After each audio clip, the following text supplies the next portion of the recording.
నీటి హక్కులను కాలరాస్తూ గోదావరి జలాలను ఎత్తుకుపోయేందుకు ఆంధ్రప్రదేశ్ ప్రభుత్వం కుట్రలు చేస్తుంటే తెలంగాణ సర్కారు ఏం చేస్తోందని మాజీ మంత్రి హరీష్ రావు ప్రశ్నించారు.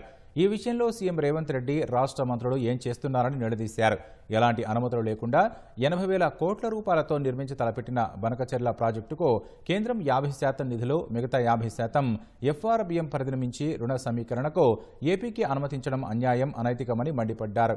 విభజన చట్టం ప్రకారం కృష్ణా లేదా గోదావరి నదులపై కొత్త ప్రాజెక్టులు నిర్మించాలనుకుంటే నదీ యాజమాన్య బోర్డుల అనుమతి అవసరమని గుర్తు చేశారు. కానీ అందుకు విరుద్ధంగా నిబంధనలను ఏపీ ప్రభుత్వం తుంగలో తొక్కుతుంటే అడ్డుకోవాల్సిన కేంద్రం నిధులిచ్చి సహకరించడం దుర్మార్గమని ఆక్షేపించారు.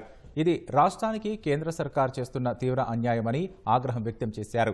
2 కేంద్ర మంత్రులు, 8 మంది బీజేపీ ఎంపీలు, 8 మంది కాంగ్రెస్ ఎంపీలు ఉండి ఏం లాభమని హరీష్ రావు మండిపడ్డారు. తెలంగాణపై సవతి తల్లి ప్రేమ, ఏపీపై వరాల జల్లులు కురిపిస్తున్న కేంద్రాన్ని నిలదీసే ధైర్యం కాంగ్రెస్ ప్రభుత్వానికి లేదని వ్యాఖ్యానించారు.